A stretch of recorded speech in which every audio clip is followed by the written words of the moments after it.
कहानी शुरू होती है एक अफरा तफरी भरे माहौल से, जहां लोग इधर उधर भाग रहे थे और टीवी स्क्रीन पर लगातार इवैक्यूएशन अलर्ट चमक रहा था। चारों ओर तबाही का मंजर था। बिल्डिंग्स धराशायी हो चुकी थीं, सड़कें फट चुकी थीं और हवा में सिर्फ चीखों की गूंज थी।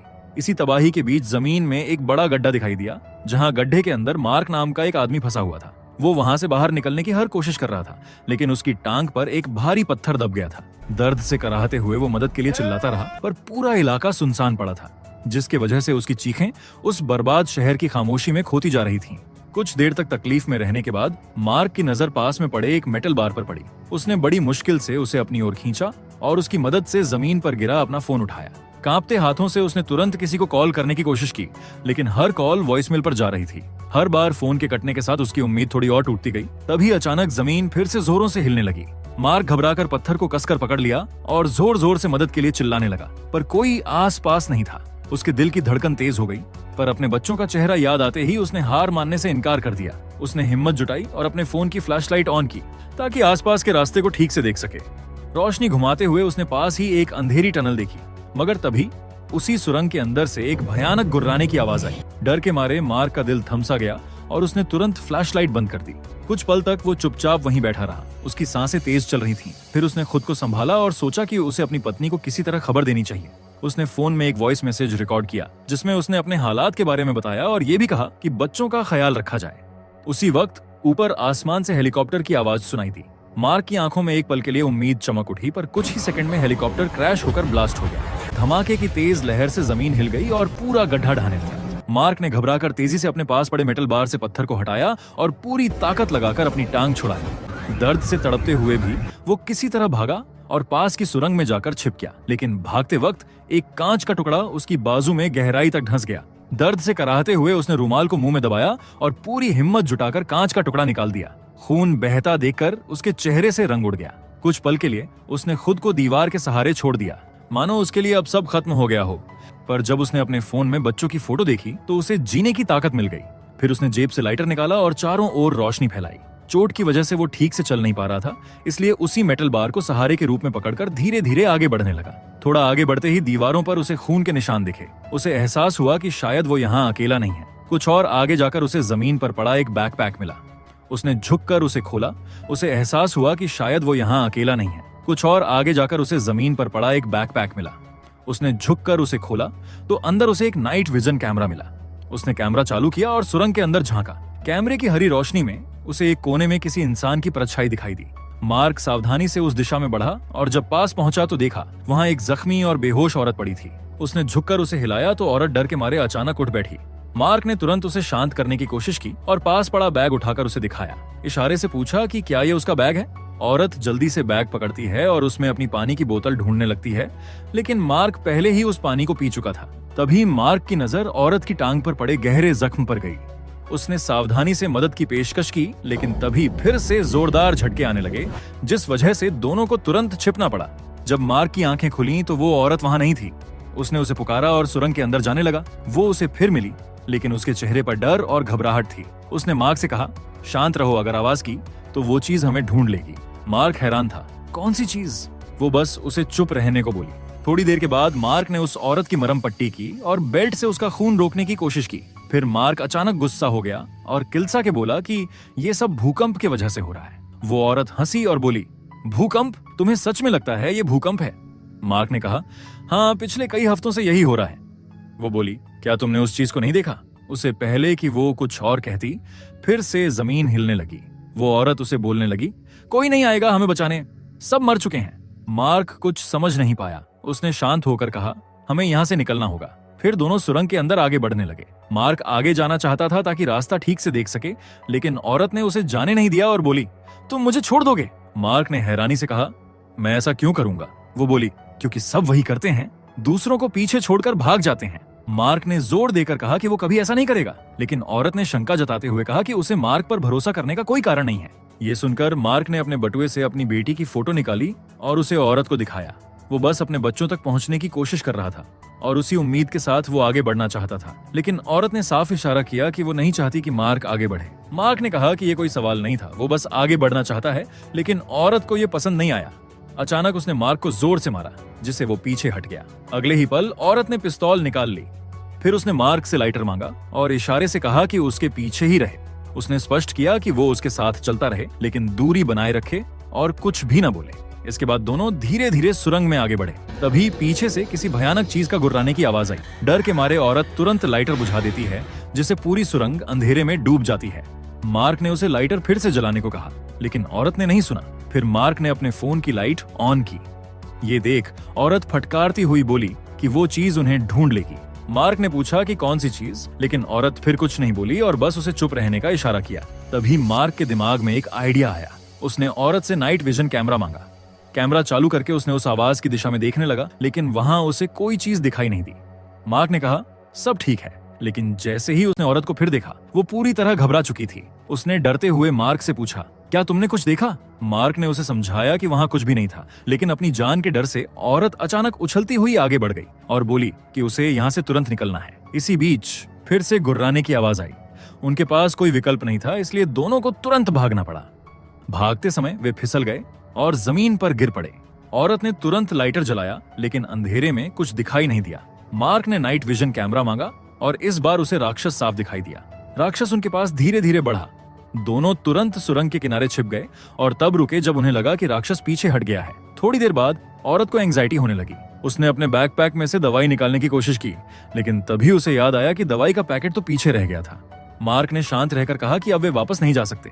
हालात की गंभीरता समझते हुए औरत ने फिर से पिस्तौल निकाल ली और दवाई की जरूरत जताई। मार्क के पास और कोई विकल्प नहीं बचा। उसने हिम्मत जुटाई, पैकेट ढूंढा और दवाई लेकर जल्दी से औरत के पास लौट आया। फिर मार्क ने उसे दवाई दी और उसके पास बैठ गया। उसने सवाल किया कि वो भयानक चीज आखिर में क्या था। औरत ने ज्यादा जानकारी नहीं दी, सिर्फ इतना बताया कि वे काफी समय से इस जगह पर भटक रहे थे। फिर मार्क ने पूछा कि वो यहाँ कैसे फंसी। औरत ने बताया कि वो राक्षसों से भागते समय जमीन फटने से नीचे गिर गई थी। मार्क ने भी अपने बारे में बताया। उसने कहा कि उसने पहले सोचा था कि ये सब सिर्फ भूकंप था। वो सड़क पार कर रहा था, तभी जोर का शोर हुआ और फिर उसे याद नहीं कि वो कैसे गड्ढे में गिर गया। इसके बाद दोनों सावधानी से सुरंग के अंदर आगे बढ़ने लगे। काफी देर चलने के बाद उन्हें एक पतला रास्ता दिखाई दिया जो शायद बाहर की ओर जाता था, लेकिन जैसे ही उन्होंने कदम बढ़ाए, अचानक लाइटर बुझ गया और वे पूरी तरह अंधेरे में डूब गए। औरत ने जल्दी से नाइट विजन कैमरा निकाला और मार्क से उसका फोन मांगा। उसने कहा कि फोन की बैटरी बहुत कम है और यही उनका एकमात्र सहारा है। थोड़ी देर बाद सुरंग के अंत में औरत को तेज रोशनी दिखाई दी। उसे लगा कि शायद वो लोग सुरंग के बाहर निकलने के करीब हैं। दोनों उम्मीद के साथ उस दिशा में रेंगते हुए बढ़े, लेकिन पास जाकर देखा कि वो रोशनी किसी की गिरी हुई फ्लैशलाइट से आ रही थी। सच्चाई समझते ही औरत के अंदर का डर फिर जाग उठा। उसकी सांसें तेज होने लगीं, वो हाइपर वेंटिलेट करने लगी, लेकिन मार्क ने उसे शांत किया और आगे बढ़ने को कहा। औरत ने खुद को संभाला, फ्लैशलाइट उठाई और आगे का रास्ता रोशन किया। तभी रोशनी में उन्हें एक बॉडी दिखाई दिया जो आधा पत्थरों के नीचे दबा हुआ था। वे धीरे धीरे पास गए और देखा कि वो आदमी मर चुका लग रहा था। औरत ने सावधानी से उसके सामान की तलाशी ली, जहां से उसे एक चाकू मिला। मार्क ने कहा कि चाकू उसे दे दे, क्योंकि उसके पास पहले से एक हथियार है। औरत ने थोड़ी झिझक के बाद चाकू उसे थमा दिया। फिर उसने उस आदमी की जेबें टटोली, जहां से उसे शराब की एक छोटी बोतल मिली। उसे देखकर वो थोड़ा खुश हुई। उसने एक घूंट लिया और फिर बोतल मार्क को दी। मार्क ने शराब पीने के बजाय उसे अपने जख्म पर डालकर साफ किया और कहा कि उन्हें अब आगे बढ़ना चाहिए।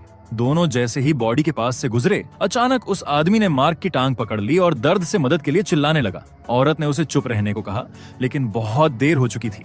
आवाज पूरे सुरंग में गूंज गई। अगले ही पल राक्षस की भयानक गुर्राहट सुनाई दी। वो तेजी से उनकी ओर बढ़ने लगा। मार्क और औरत को भागना पड़ा, जबकि घायल आदमी वहीं रह गया। भागते वक्त कैमरा गिर गया और स्क्रीन पर आखिरी बार दिखा कि राक्षस उस घायल आदमी पर झपट रहा था। कुछ देर बाद दोनों धीरे धीरे वापस लौटे ताकि कैमरा उठा सकें। मार्क ने झुककर कैमरा उठाया, लेकिन तभी उसने देखा कि राक्षस फिर से उनकी दिशा में वापस आ रहा था। घबराकर उन्होंने बिना पीछे देखे आगे बढ़ने का फैसला किया। थोड़ी दूर चलते हुए औरत अचानक खांसने लगी। मार्क ने उसे रुककर आराम करने को कहा, लेकिन उसने इनकार कर दिया क्योंकि राक्षस अभी भी उनके पीछे था। थकान और डर के बीच दोनों के बीच फिर बहस शुरू हो गई। मार्क आगे बढ़ना चाहता था, जबकि औरत ने उसे रोक दिया। उसने ठंडे स्वर में कहा कि उसके और राक्षस के बीच सिर्फ मार्क ही खड़ा है, इसलिए वो उसे आगे बढ़ने नहीं देना चाहती थी। ये सुनकर मार्क को गुस्सा आ गया। उसने कहा कि क्या वो सिर्फ चारा है? औरत ने चुपचाप कहा कि ये स्थिति उसने खुद बनाई है। मार्क अब और नहीं सह पाया। उसने चाकू उसकी ओर तान दिया और कहा कि वो यहाँ मरने नहीं वाला। जैसे ही वो कुछ करने वाला था, अचानक पास में तेज आवाज हुई। दोनों ने मुड़कर देखा, वो बस एक चूहा था। दोनों ने राहत की सांस ली, लेकिन अगले ही पल राक्षस वहां आ गया और उसी चूहे को एक झटके में मार दिया। ये देखकर दोनों घबराकर भागने लगे। अंधेरे और मलबे के बीच दौड़ते हुए अचानक राक्षस ने मार्क को पकड़ लिया। मार्क दर्द और डर में तड़पता हुआ मदद के लिए चिल्लाया। उसने उस औरत से कहा कि राक्षस को गोली मारो, लेकिन औरत डर के मारे शॉक में थी। वो कुछ नहीं कर पाई और वहां से भाग गई। कुछ देर बाद जब वो अकेली सुरंग में आगे बढ़ रही थी, उसे लगा कि कोई उसके पीछे आ रहा है। उसने डर के मारे धीरे से मुड़कर देखा और उसकी आंखें फैल गईं। सामने मार्क जिंदा खड़ा था। वो हैरान और खुश दोनों थी। यकीन नहीं हो रहा था कि मार्क उस राक्षस से कैसे बच गया। मार्क ने कहा कि उसने चाकू का इस्तेमाल करके राक्षस को मार दिया। औरत ने शर्मिंदा होकर माफी मांगी कि उसने उसकी मदद नहीं की, लेकिन मार्क ने उसकी बात को अनदेखा कर दिया और बस आगे बढ़ने का इशारा किया। दोनों कुछ देर तक चुपचाप चलते रहे। कांपती हुई औरत ने सुइवेज का गंदा पानी पिया, फिर हल्की मुस्कान के साथ मार्क की तरफ देखा और बोली कि उसने सिर्फ एक चाकू से राक्षस को मार दिया। वो सच में बहादुर इंसान है। मार्क ने हल्की हंसी के साथ निराश नजरों से नीचे देखा और बोला कि उसके बच्चे ऐसा नहीं सोचते। औरत चुप रही, फिर धीरे से पूछा कि क्यों। मार्क ने भारी आवाज में अपनी कहानी सुनाना शुरू किया। उसने बताया कि कई साल पहले उसके घर में आग लग गई थी। उसकी पत्नी और बेटी किसी तरह बच गए, लेकिन उसका बेटा माइकल ऊपर के कमरे में फंस गया था। वो पूरे दम से वहां भागा, लेकिन जब कमरे तक पहुंचा तो सामने भयानक आग की दीवार थी। वो कुछ कदम दूर था, फिर भी अंदर नहीं जा सका। थोड़ी देर बाद फायर फाइटर्स आए और माइकल को जिंदा बाहर निकाल लिया। लेकिन उस दिन के बाद मार्क ने कभी अपने घर लौटने की हिम्मत नहीं जुटाई। औरत ने उसकी बात सुनकर हल्के स्वर में दिलासा दिया और कहा कि ये सब उसकी सोच का भ्रम है। वो खुद को बेवजह दोष दे रहा है। मार्क ने गहरी सांस ली और बोला कि उस समय परिवार से दूर रहना ही सबसे सुरक्षित तरीका था। ये सुनकर को उसकी जरूरत है और उनसे दूर रहकर वो उन्हें सिर्फ और दर्द दे रहा है। उसने मार्क से कहा कि बहाने बनाना बंद करो और अपने परिवार के पास वापस जाओ। अब दोनों के बीच कुछ पल का सन्नाटा और अपनापन महसूस हुआ, लेकिन औरत ने जल्दी ही विषय बदल दिया, शायद अपनी भावनाओं को छुपाने के लिए। वो उठी और बोली कि उन्हें अब आगे बढ़ना चाहिए। थोड़ी दूरी पर पहुंचकर उन्होंने देखा कि सुरंग का रास्ता पूरी तरह बंद था। औरत डर के मारे कांप गई। उसने कांपती आवाज में पूछा कि अब वो क्या करेंगे। मार्क ने स्थिति को देखकर कहा कि उन्हें वापस लौटना होगा, लेकिन ये सुनते ही औरत का गुस्सा फूट पड़ा। उसने चिल्लाते हुए कहा कि वो वापस नहीं जाएगी। घबराहट में उसने सामने पड़े पत्थरों को लात मारना शुरू कर दिया। मार्क के पास और कोई चारा नहीं था तो वो भी उसकी मदद करने लगा।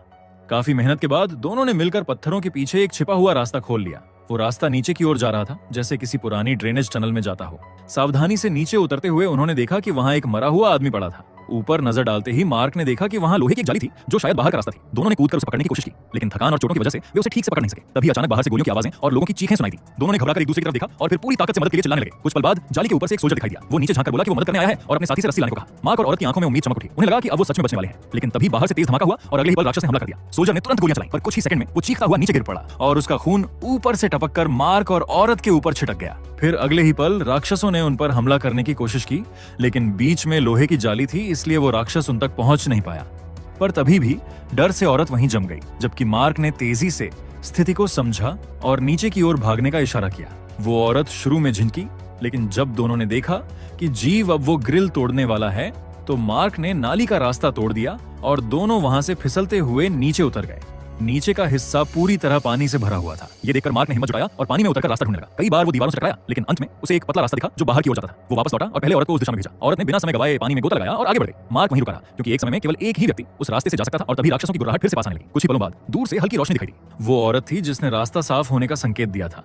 मार्क ने तुरंत गोता लगाया, लेकिन बीच रास्ते में दीवार से टकराकर उसने दिशा खो दी। पानी में उसकी सांसें तेज हो गईं और उसे घुटन होने लगा। जैसे ही वो होश खोने वाला था, औरत वापस लौटी और उसे पकड़कर ऊपर खींच लाई। दोनों हाथ बच जाने की राहत उनके चेहरों पर साफ दिख रही थी। कुछ पल आराम करने के बाद वे घुटनों के बल रेंगते हुए धीरे-धीरे आगे बढ़े। सुरंग के अंत में हल्की सी रोशनी दिखाई दी, जिससे उनमें उम्मीद की किरण जाग उठी। दोनों रोशनी की दिशा में रेंगते हुए बाहर निकलने की कोशिश करने लगे, लेकिन जैसे ही वे उस जगह के करीब पहुंचे, अचानक जमीन जोर से हिलने लगी और सामने के गड्ढे में से एक विशाल जीव बाहर निकल आया। वो औरत डर के मारे पीछे हट गई, जबकि मार्क ने तुरंत उसे आगे बढ़ने का इशारा किया। अब तक उन्हें समझ आ चुका था कि उस जीव को अंधेरे में ज्यादा कुछ दिखाई नहीं देता। मार्क ने इस बात का फायदा उठाते हुए औरत को धीरे-धीरे आगे धकेला और खुद उसके पीछे बढ़ा, लेकिन वो औरत फिर से जड़ हो गई। मार्क उसके पास गया और देखा कि औरत मर चुकी थी। तब उसे पता चला कि उसकी चोट और एंजाइटी की वजह से उसकी मौत हुई थी। अब औरत का शरीर बाहर निकलने के रास्ते में फंस गया था और ऊपर से सुरंग धीरे-धीरे ढह रही थी। मार्क ने घबराकर चारों ओर देखा। उसने नीचे झांका तो देखा कि उस गड्ढे में सैकड़ों जीव रेंग रहे थे। वो जानता था कि जरा सी आवाज हुई तो सब उस पर टूट पड़ेंगे। उसने धीरे-धीरे औरत की चीजें उठाई और उसे सरकाने की कोशिश की, लेकिन वो हिलने को तैयार नहीं थी। थककर मार्क वहीं गिर पड़ा। उसके हाथ कांप रहे थे और आंखों से आंसू बह रहे थे। उसने अपनी जेब से मोबाइल निकाला, जिसमें उसके बच्चों का पुराना वीडियो चल रहा था। निराशा में उसने बंदूक उठाई और अपनी जान लेने की कोशिश की, पर ट्रिगर दबाने पर सिर्फ क्लिक की आवाज आई। उसमें गोली था ही नहीं। गुस्से और दर्द में उसने जमीन पर बंदूक फेंकी और औरत को कोसने लगा। तभी उसके फोन की स्क्रीन ब्लिंक करने लगी। उसने फोन उठाया। स्क्रीन पर उसकी पत्नी का वॉइस मैसेज था, जिसमें उसने कहा था कि वो और बच्चे सुरक्षित हैं और सब उसका इंतजार कर रहे हैं। ये शब्द पढ़ते ही मार्क की आंखों में आंसू आ गए, लेकिन इस बार उन्हें डर नहीं बल्कि उम्मीद झलक रही थी। मार्क ने तुरंत एक प्लान बनाया। उसने अपने फोन का अलार्म ऑन किया और सावधानी से फोन को औरत के पैर पर रख दिया। कुछ ही पलों में सुरंग के अंदर मौजूद जीव ने फोन की आवाज सुनकर उस औरत की ओर बढ़ा और औरत के शरीर को खींचकर गड्ढे में ले गया। इस मौके का फायदा उठाकर मार्क ने रेंगते हुए बाहर निकलने की कोशिश की, लेकिन अचानक जमीन हिलने लगी और एक जीव ने उसे पीछे से पकड़ लिया। मार्क ने घबराए बिना शराब की बोतल फोड़ी, लाइटर जलाया और पूरी ताकत से उस जीव पर फेंक दिया। आग भड़क उठी और जीव जलता हुआ पीछे हट गया और फिर मार्क किसी तरह बाहर निकल आया, लेकिन जैसे ही उसने